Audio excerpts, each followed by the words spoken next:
SPL mid caps हमारे मेहमान भी तैयार है। मंडे का दिन है और मंडे को एसपीएल मिड कैप्स में हम करते हैं मुलाकात विकास सेठी साहब और साथ ही राजेश पालविया साहब के साथ।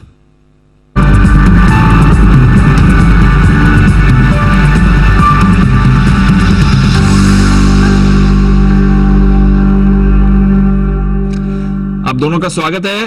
पालविया साहब, आपसे करते हैं शुरुआत। मॉर्निंग सर, बताएं आपकी long term pick. Good morning Deepanshu ji, good morning everyone. So long term pick रहेगी सीमेंट स्पेस से, और उसमें हमें लगता है जेके लक्ष्मी सीमेंट को यहाँ पे फोकस में रखना चाहिए। स्टॉक में देखे तो एक करेक्शन के बाद जिस तरीके से स्टॉक में पिछले 3-4 हफ्तों में एक रिवर्सल वापस बनते हुए दिखा है, ओवरऑल इसके लॉन्ग टर्म स्ट्रक्चर तो पॉजिटिव है। स्टॉक में जो रिवर्सल वापस बना है करेक्शन के बाद, अब स्टॉक अपने सारे near term short term moving averages के ऊपर सस्टेन करते हुए दिख रहा है। हमें लगता है जेके लक्ष्मी सीमेंट में यहाँ पे लॉन्ग टर्म के टारगेट जो बन सकते हैं वो करीब 940 से 970 तक की अपसाइड के टारगेट इसमें लॉन्ग टर्म में आते हुए दिख सकते हैं। करंट लेवल से छोटी मोटी डिप में इसको ऐड किया जा सकता है। स्टॉप लॉस जो रखना होगा वो करीब होगा 740 के आसपास। जेके लक्ष्मी सीमेंट बाय करने की सलाह। जेके लक्ष्मी सीमेंट बाय करने की सलाह पालविया साहब की तरफ से आ रही है। सेठी साहब, आप भी बताएं सर, आपकी long term pick. Morning. Good morning Deepanshu, good morning Neha. जो आज की मेरी लॉन्ग टर्म पिक है दीपांशु, स्टॉक का नाम है आईटीडी सीमेंटेशन।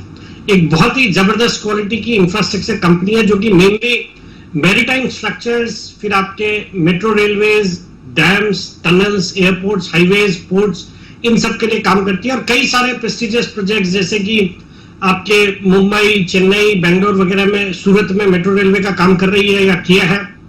इसके अलावा इवन ईस्टर्न इंडिया में गुवाहाटी का भी वाटर फ्रंट इन्होंने किया है, और बाकी कई सारे प्राइवेट प्रोजेक्ट्स जैसे मुंद्रा पोर्ट है, जेएनपीटी, हल्दिया पोर्ट, इन सब के लिए भी कंस्ट्रक्शन वगैरह का काम किया है। तो बहुत ही जबरदस्त क्वालिटी की एक इंफ्रास्ट्रक्चर कंपनी है। एक स्ट्रॉन्ग ऑर्डर बुक है 21,000 करोड़ की, और ऑर्डर पाइपलाइन भी बहुत स्ट्रांग है। नए ऑर्डर्स भी रेगुलर इंटरवल्स पे मिलते रहते हैं।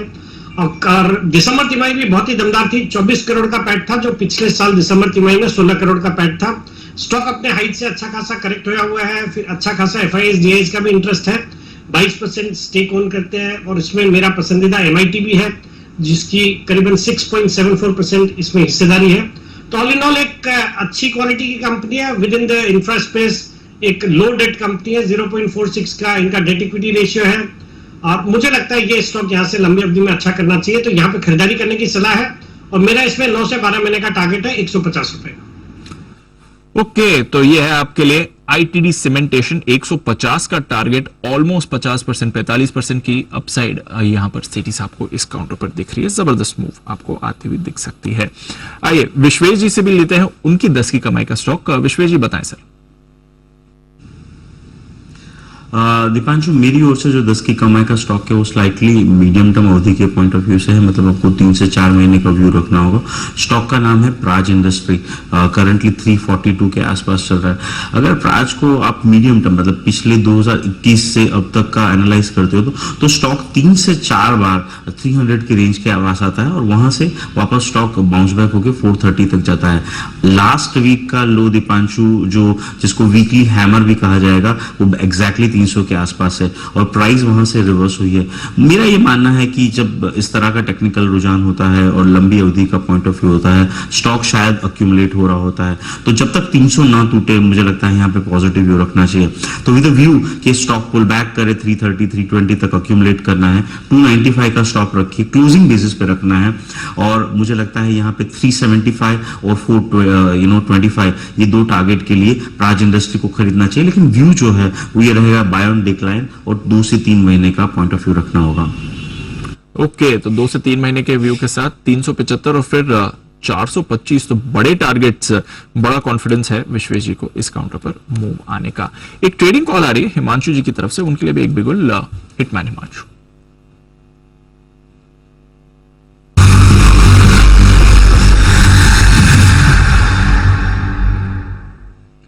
बताएं sir. Much awaited reversal confirmation देखने को मिल रहा है मनापुरम के चार्ट्स में, और लॉन्ग टर्म चार्ट्स को देखकर ऐसा लगता है कि पहले साइंस यहां पर चार्ट पर देखने को मिल रहे हैं कि स्टॉक की जो लंबी टर्म की करेक्शन थी वो पूरी होते हुए नजर आ रही है। डेली और वीकली चार्ट्स पर एक sort of inverted head and shoulder का ब्रेकआउट विजिबल है। मुझे लगता है मनापुरम में खरीदारी करके चला जा सकता है। करंट लेवल्स फ्यूचर्स में लगभग 126.50 126.80 के आसपास के हैं। इंट्राडे के लिए आपका स्टॉप लॉस रहेगा 123.80 का, और ऊपर में मैं मानता हूं कि 132 और 135 रुपए तक के टारगेट्स 1 से 2 दिनों में देखने को मिल सकते हैं। थोड़ा सा अगर लंबी अवधि का नजरिया दें 4 से 6 दिन का, मुझे लगता है मनापुरम 140 रुपए तक जाने के लिए तैयार है, तो यहाँ पर मनापुरम में खरीदारी करके चलने की सलाह है। मनापुरम में खरीदारी करने की सलाह हिमांशु जी की तरफ से 132 135 का टारगेट। बिगुल वागले साहब के लिए भी, वागले कमांडर।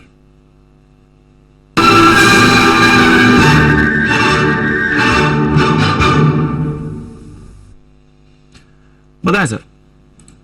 तो यूपीएल में मुझे एक ब्रेकआउट दिखाई दे रहा है। 732 का करंट भाव है, 32-32.50, यहां पर बाय करें। 730 तक की रेंज रखे। 725 का आपका स्टॉप लॉस होना चाहिए 1% का। मेरा पहला टारगेट 750, दूसरा टारगेट 765। ये 765 1 से 2 दिन का व्यू है।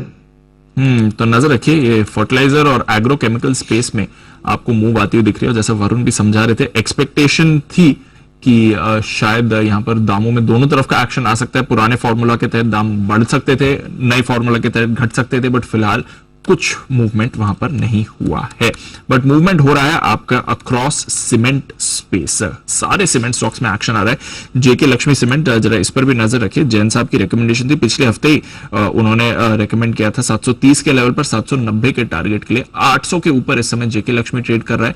और बाकी सीमेंट स्टॉक्स में अल्ट्राटेक में मूव हमने देखी सुबह, रैमको मूव कर रहा था, जेके सीमेंट में एक्शन था, इंडिया सीमेंट मूव कर रहा था, ग्रासिम पिछले 2-3 दिनों से काफी एक्टिव रहा है। तो सीमेंट स्पेस में एक जान लौटी है। क्या चल रहा है सीमेंट में, क्यों करना है आपको फोकस, आइए जानते हैं इसके बारे में। अरमान है हमारे साथ तैयार। अरमान बताइए।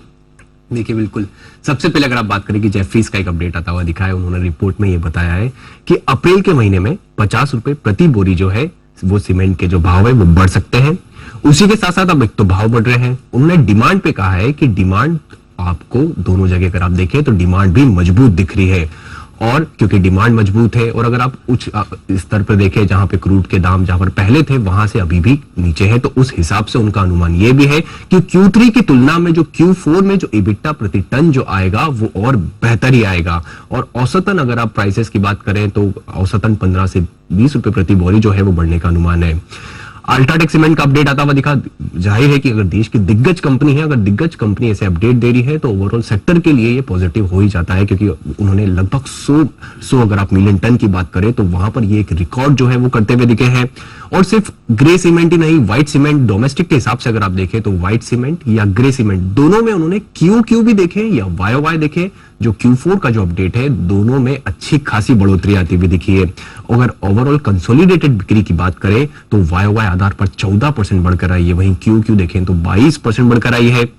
इसी के साथ साथ अगर आप कुछ समय से गोल्डमैन की अगर उनकी रिपोर्ट्स देखें, जो ब्रोकरेज हाउसेस की रिपोर्ट देखें, उन्होंने अल्ट्राटेक सीमेंट पर जो बाय तो है वो तो मेंटेन किया था और टारगेट बढ़ाया था। जो 7,650 था उसको बढ़ाकर 8,500 कर दिया था। और उन्होंने डालमिया भारत की अगर आप बात करें तो वहां पर डबल अपग्रेड किया था, उन्हें सेल से बढ़ाकर न्यूट्रल कर दिया था और टारगेट भी जो है 1725 से बढ़ाकर 1950 कर दिया था। और अगर आपको ध्यान हो Q3 के बाद हमने भी आपको लिंक करके बताया था कि Q3 जो है एक वर्स्ट है वो हो चुका है, उसके बाद से आपको लगातार इंप्रूवमेंट देखने को मिलेगा। अब आपको प्राइसेस बढ़ती हुई भी दिख रही है, डिमांड भी बढ़ती हुई दिख रही है। और उसी के साथ साथ क्योंकि अब क्रूड जो भाव है, जो ऑयल्स के दाम है वो कम होते हुए दिखे, तो उससे इनका जो कॉस्टिंग है वहां पर भी इनको जो प्रेशर है कंपैरेटिवली कम होता हुआ दिख रहा है। सारे फैक्टर्स इनके फेवर में आ रहे हैं। Q3 के कंपैरिजन में Q4 में डेफिनेटली बेटर हो सकता है। और जो इंफ्रा को इतने बड़े बड़े ऑर्डर्स मिले हैं उसका भी फिर डायरेक्ट कंस्ट्रक्शन के हिसाब से फॉलो थ्रू इम्पैक्ट इन्हीं पर आता है। तो चलिए सीमेंट पर रखिए नजर और यहाँ पर आपको एक्शन भी दिखा सकते हैं। जेके लक्ष्मी सीमेंट, पालिया साहब की तरफ से रिकमेंडेशन, जैन साहब की तरफ से भी पिछले हफ्ते की रिकमेंडेशन, जहाँ पर टारगेट भी हिट है और बाकी सीमेंट स्टॉक्स में भी एक्शन बनते हुए दिख सकता है आपको। आइए लेते हैं अब पोजिशनल पिक पालिया साहब और सेठी साहब की तरफ से। पालिया साहब बताएं आपकी आज की पोजिशनल कॉल। तो दीपांशु जी, पोजिशनल पिक जो रहेगी वो रहेगी किर्लोस्कर ब्रदर्स। ये स्टॉक में अगर हम देखें तो ओवरऑल स्टॉक एक बुलिश टेरिटरी में ही ट्रेड करते हुए दिख रहा है। और जिस तरीके से इसका प्राइस एक्शन बना है, इसने अपने नवंबर 2022 के स्विंग हाई को भी अब यहाँ पे सरपास करते हुए दिखा है।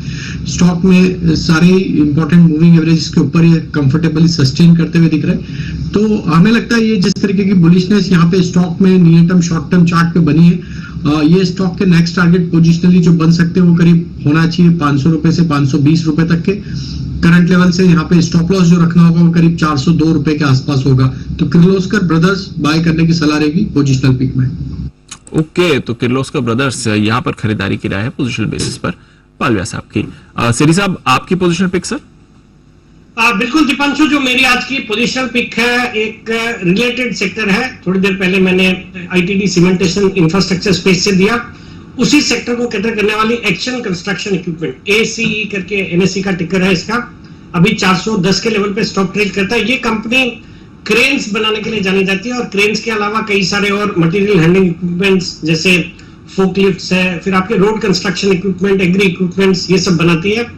मेनली अर्बन इंफ्रास्ट्रक्चर और रूरल डेवलपमेंट इन दोनों सेक्टर को कैटर करती है और भारत की सबसे बड़ी क्रेन बनाने वाली कंपनी है जिसका 60% से ज्यादा मार्केट शेयर है। फिर थर्ड लार्जेस्ट फोकलिफ्ट बनाने वाली कंपनी है, 25 से ज्यादा देशों में एक्सपोर्ट करती है और क्लाइंट लिस्ट बहुत ही जबरदस्त क्लाइंट लिस्ट है। एलएनटी है, टाटा, कोल इंडिया, भेल, राइट्स, अशोका बिल्डकॉन, इन सबको कैटर करती है। दमदार फंडामेंटल्स है। दिसंबर तिमाही भी बहुत अच्छी थी, 46 करोड़ का पैट रिपोर्ट किया जो पिछले साल दिसंबर में 27 करोड़ का पैट था। अच्छे return ratios, return on capital employed close to 20%, एक नेग्लिजिबल डेट है इस कंपनी का। बाकी मैं इस स्टॉक पे बुलिश हूं, मुझे लगता है इस स्टॉक को करंट लेवल्स पे खरीदना चाहिए। 440 का मेरा पोजीशनल टारगेट है, 395 का स्टॉप लॉस। ओके, 440 का टारगेट, 395 का स्टॉप लॉस। एक्शन कंस्ट्रक्शन, इस पर करनी है आपको खरीदारी।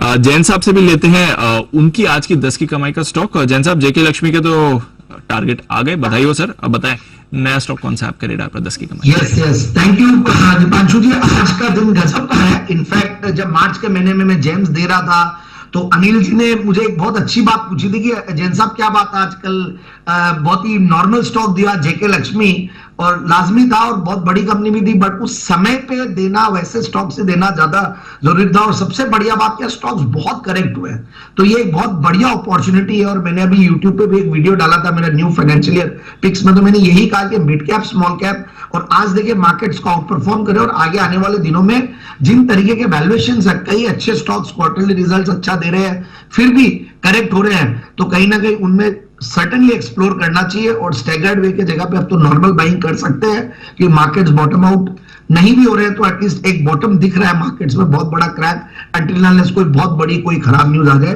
तो आज मुझे खुशी इस बात की है कि मैं केएसबी पंप्स दिया था 10 तारीख को जेम्स के हिसाब से, उसका टारगेट अचीव हुआ है। जेके लक्ष्मी 29 तारीख को दिया, उसका टारगेट अचीव हुआ है। मिंडा कॉर्प मैंने एसपीएल मिड कैप में 8 तारीख को दिया था, उसका टारगेट अचीव हुआ। शॉर्ट टर्म पे एपोटेक्स इंडस्ट्री जो मैं आज सुबह भी नाम लिया था, वो मैंने इस हफ्ते बाजार अगले हफ्ते में तो मैंने लॉन्ग टर्म पिक के तौर पे दिया था, बट 8 मार्च को अगेन मैंने मीडियम टर्म पिक के तौर पे भी दिया था, उसका भी टारगेट अचीव हुआ। तो एक के बाद एक काफी सारे mid cap, small cap ideas बढ़िया चल रहे हैं। और आज तो बहुत सारे एनालिस्ट ने जेके लक्ष्मी का भी नाम लिया है। और अब मैं वापस से एक सीमेंट स्टॉक ही लाया हूं और वो है डेक्कन सीमेंट। ये स्टॉक भी बहुत सस्ता लगता है मुझे बहुत आश्चर्य होता है कि स्टॉक इतने सस्ते वैल्यूएशंस पे, अगर इंडस्ट्री का अगर पी मल्टीपल देखें उसके जो कि 18-20 के लगभग है, उसके सामने ये स्टॉक 8-9 के पी मल्टीपल पे है। साउथ इंडिया का एक अच्छा प्लेयर है, बहुत पिछले इंडिया के करीब 6-7 स्टेट में अच्छी प्रेजेंस है। चामू बोल के इनका एक कॉर्पोरेट मैस्केट है, अच्छी पुरानी कंपनी, 1979 से कंपनी कार्यरत है। कैपेसिटी भी कंपनी और एक्सपैंड कर रही है और ऑलरेडी 2.3 मिलियन टन पे बैठी है। और देखिए 2.3 मिलियन टन वाली कंपनी 600 करोड़ पे अवेलेबल और नया कैपेक्स भी है और बुक वैल्यू के नीचे चल रहा है। 475 रुपए का बुक वैल्यू, उसके नीचे ये स्टॉक चल रहा है। डिविडेंड डील भी ठीक ठाक देते हैं, डेट्स भी ज्यादा नहीं है, एक छोटी इक्विटी कैपिटल है और ऑपरेटिंग प्रॉफिट मार्जिन्स टूटे थे लास्ट क्वार्टर में, दिसंबर क्वार्टर में, इसी की वजह से भाव में भी दिखा कि ये टूटा है। तो बट सब चीजें मुझे लगता है कि ये प्राइस्ड इन है और प्रॉफिट की कैगर भी पिछले 3 साल की अच्छी रही है। लास्ट 1 साल जरूर से हल्का रहा, बट ओवरऑल 30% की कैगर रही है एफआईआईज में और डीआईआईज में। एफआईआईज ने शेयर होल्डिंग बढ़ाई और उसमें भी एक बहुत बड़ा नाम है फिडेलिटी का, जो कि 8.97 उनकी शेयर होल्डिंग है। मुझे लगता है कि स्टॉक को भी बिल्कुल ध्यान देना चाहिए और 525 का टारगेट। और एक डिस्क्लोजर है, ये स्टॉक हमने हमारे क्लाइंट्स को पहले भी रेकमेंड किया, मैंने टीवी पे भी इसको काफी बार रेकमेंड किया, हमारे चैनल्स पे भी अलग अलग सेगमेंट में। तो हो सकता है कि सबके पास होल्डिंग हो पुराने रिकमेंडेशंस के बेसिस पे। ओके, एक और सीमेंट काउंटर है आपके लिए 525 का टारगेट जैन साहब की तरफ से। अभी अरमान बता ही रहे थे सीमेंट में क्या एक्शन है और जैन साहब को पसंद आ रहा है डेक्कन सीमेंट, इस पर रखनी है नजर। आइए लेते हैं शॉर्ट टर्म पिक्स भी फिर पालिया साहब और सेठी साहब की तरफ से। सेठी साहब बताएं आज की शॉर्ट टर्म कॉल आपकी कौन सी है? बिल्कुल दीपांशु, आज की जो शॉर्ट टर्म पिक है एक शुगर स्टॉक है, सेक्टर आज फोकस में है और यहां से मैंने आज पिक किया द्वारकेश शुगर को जो अभी 86 के आसपास के लेवल्स पे ट्रेड कर रहा है। एक बहुत ही जबरदस्त कंपनी है from with in the sugar space और हम देख रहे हैं पिछले कुछ दिनों से इंटरनेशनली रॉ शुगर के प्राइसेस में एक जबरदस्त तेजी चल रही है, उसका एक फायदा पूरे शुगर सेक्टर को होना है। और भारत में भी हम देखें तो पिछले कुछ दिनों में अनसीजनल रेन्स हुई है चारों तरफ, मतलब महाराष्ट्र में, यूपी में, तो उसके कारण से शुगर का प्रोडक्शन इस साल काफी इंपैक्टेड रहेगा। तो शुगर के प्राइसेस फर्म है और बाकी आज जब बात कर रहे हैं तो कल क्रूड में एक जबरदस्त उछाल देखने को मिली 6-7% की, और जब क्रूड में उछाल आती है तो एथेनॉल की जो ब्लेंडिंग का थीम भी वापस से प्ले में आती है और सरकार का अच्छा खासा फोकस है एथेनॉल ब्लेंडिंग के ऊपर। 10% से अब 20% करने जा रही है सरकार। मुझे लगता है बिल्कुल शुगर सेक्टर वापस अच्छा करेगा। पिछले कुछ दिनों में अच्छी खासी गिरावट के बाद वापस चलना शुरू हुआ है। बाकी फंडामेंटली एक अच्छी कंपनी है, अच्छे रिटर्न रेशियोज है, close to return on equity close to 23%, return on capital employed close to 28%। फिर अच्छी खासी एफआईएस डीआईएस की भी हिस्सेदारी है जिसमें डीएसपी प्रोमिनेंट है। मुझे लगता है ये स्टॉक भी शॉर्ट टर्म में अच्छा करना चाहिए, यहाँ पे खरीदारी करने की सलाह है। मेरा इसमें शॉर्ट टर्म टारगेट है 95 का, स्टॉप लॉस रखना है 82 का। 95 का टारगेट, 82 का स्टॉप लॉस, खरीदारी करनी है द्वारिकेश शुगर। एक और शुगर काउंटर आपके लिए। पाले साहब आप भी बताएं सर आपकी शॉर्ट टर्म पिक। दीपांशु जी, शॉर्ट टर्म पिक रहेगी फिनोलेक्स केबल। ये स्टॉक में देखें तो एक सस्टेन्ड अप ट्रेंड यहाँ पे कंटिन्यूटी बनी हुई है और स्टॉक में जिस तरीके से लॉन्ग टर्म चार्ट पे एक ब्रेकआउट बने, हमें लगता है ये स्टॉक में जो मोमेंटम देखा है हमने पिछले कुछ हफ्तों महीनों में, ये मोमेंटम कंटिन्यू होते हुए दिख सकता है। यहाँ पे शॉर्ट टर्म के टारगेट हम प्रोजेक्ट करें 900 से 915 तक के। करंट लेवल से स्टॉप लॉस होगा करीब 770 के आसपास। फिनोलेक्स केबल बाय करने की समय। तो फिनोलेक्स केबल्स पर करें खरीदारी। FY24 का आज है पहला ट्रेडिंग दिन और इसलिए आज से हम एक खास सीरीज की कर रहे हैं शुरुआत, जहां पर बाजार के दिग्गज एक्सपर्ट्स आपको बताएंगे कि आने वाले वित्त वर्ष के लिए कैसा रह सकता है बाजार का आउटलुक। आज की खास गेस्ट है हमारे लिए वाइटो कैपिटल एएमसी के CEO आशीष सोमैया साहब।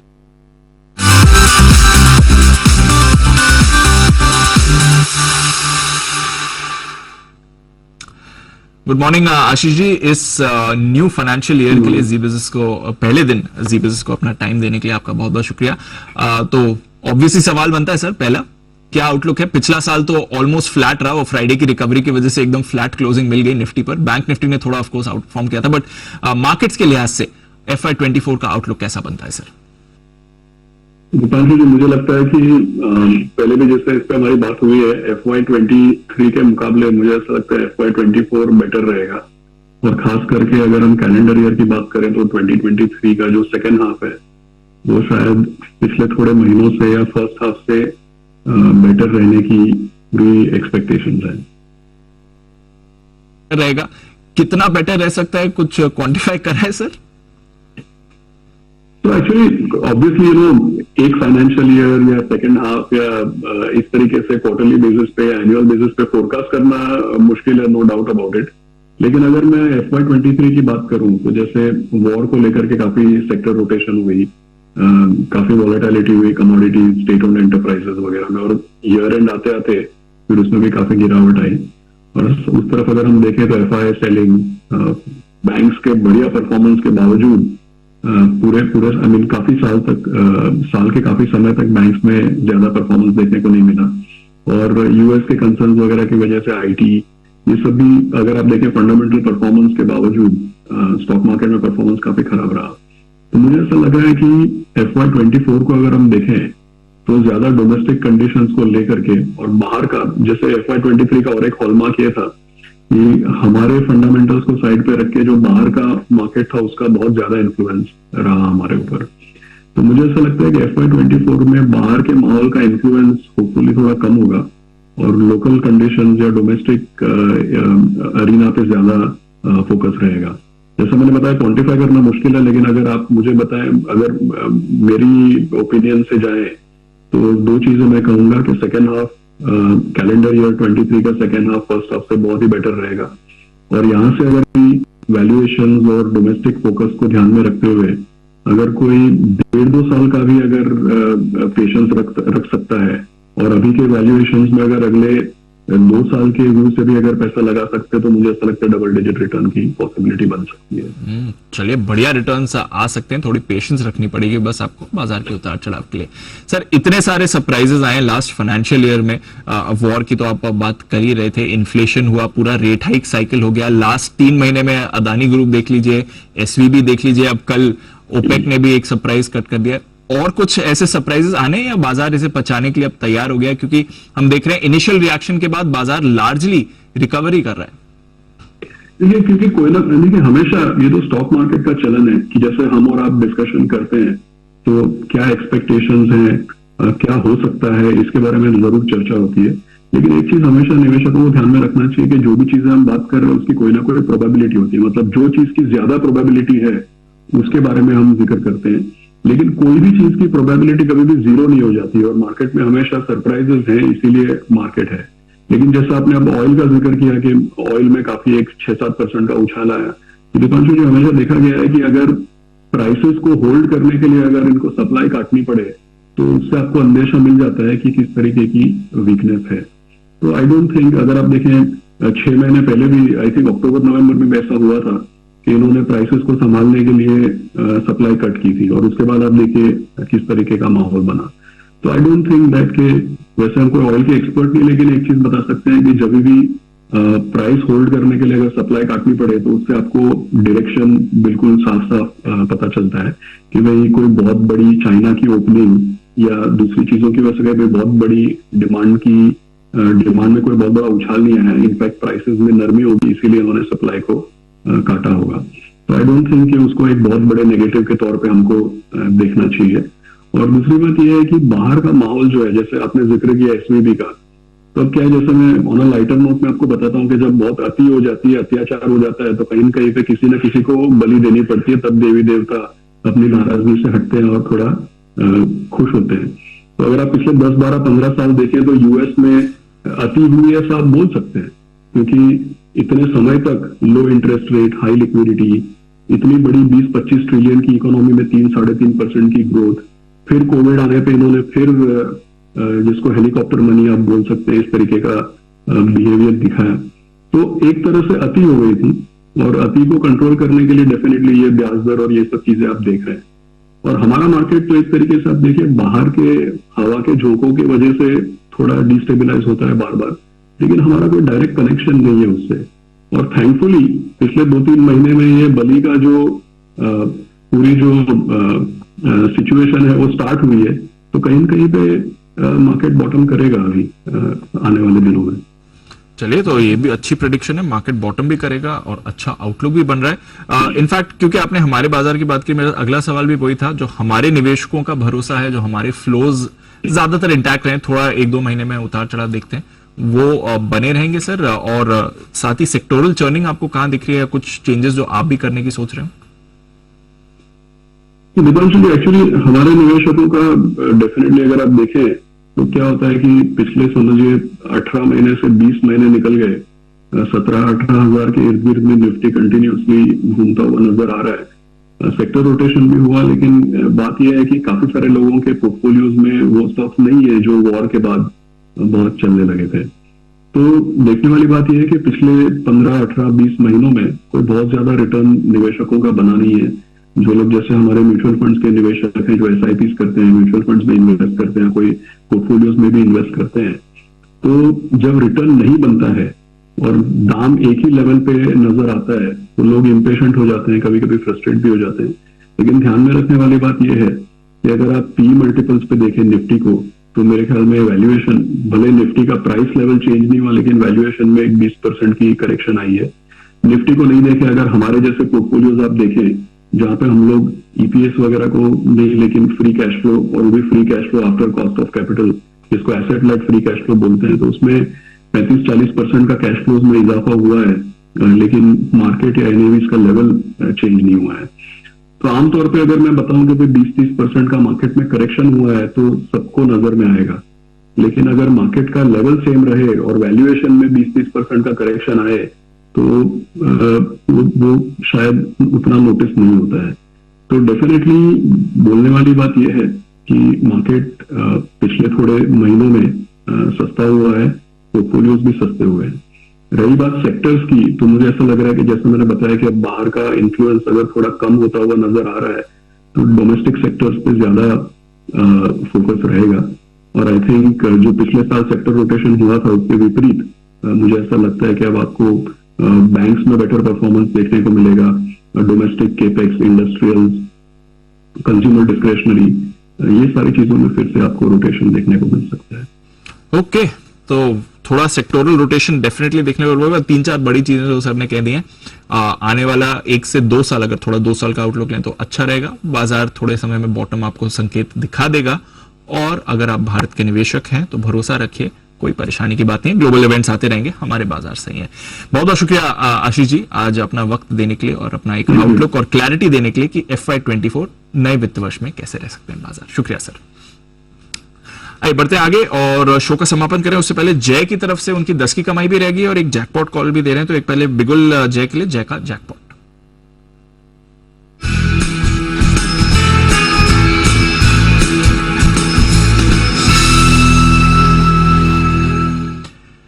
बताएं जी, अपना जैकपॉट कॉल भी दे दें और फिर अपनी 10 की कमाई का स्टॉक भी बता दें। बिल्कुल जी, मुथूट फिनांस ये मुझे पसंद आ रहा है। शॉर्ट टर्म पर्सपेक्टिव ये फ्यूचर्स खरीदने की सलाह है। जो 979 पर अभी ट्रेड कर रहा है मुथूट फिनांस, इसको खरीदने की मुझे सलाह है। इसमें एक अच्छा कंसोलिडेशन और ब्रेकआउट आ रहा है। ये स्टॉक 980 से लेकर 950 ये रेंज में पिछले कुछ दिनों से आने में से इंटरफेयर कर रहा था।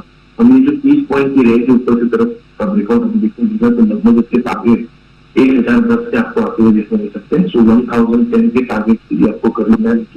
यहाँ पे आपका जो स्टॉप लॉस रहेगा दैट विल बी एट 967। सब देखिए रिस्क रिवॉर्ड बहुत बढ़िया है, इसीलिए इसको खरीदने की सलाह। और काफी दिनों बाद इसमें एक अच्छा रिवर्सल आया, मोमेंटम इंडिकेटर्स में भी एक अच्छा बुलिश क्रॉसओवर देखने मिल रहा है। टेक्निकली एक डाउन ट्रेंड लाइन रेजिस्टेंस का breakout. So all in all based on these technical evidences मुझे लग रहा है कि एक अच्छा खासा बाउंस बैक आपको और मुथूट फिनांस में मिल सकता है। और जहां तक की 10 की कमाई का सवाल है, GR इंफ्रा 1044 ये लेवल पर अभी ट्रेड कर रहा है, इसको खरीदने की सलाह है।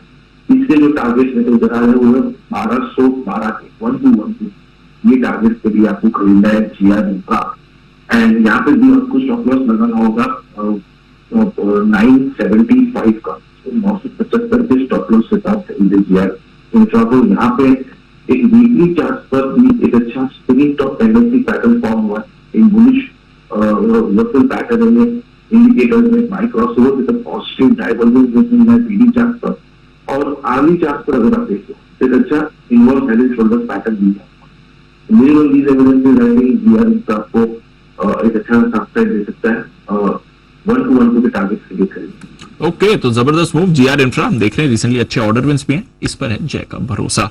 बहुत बहुत शुक्रिया जय हमें अपनी कॉल देने के लिए, और बहुत बहुत शुक्रिया हमारे बाकी मेहमानों का भी आज हमें अपना वक्त देने के लिए। वागले साहब, पालविया साहब, सिटी साहब, साथ ही विश्वेश जी, Sumit ji end of course Himanshu जी, आपका भी। एकदम फ्लैट है बाजार, बहुत ही सीमित दायरे में आपको ओपनिंग कारोबार हुआ है, ना ऊपर जा रहे हैं ना नीचे, एक बहुत ही छोटी रेंज में अटके हुए। देखते हैं सेकंड हाफ कैसा रहेगा। आप सबसे फिर से मुलाकात करेंगे क्लोजिंग के लिए, बट उससे पहले रोज की तरह सभी से निवेदन है अपनी जगह पर खड़े हो जाएंगे और देश के प्रति सम्मान के साथ करेंगे शो का समापन। जय हिंद।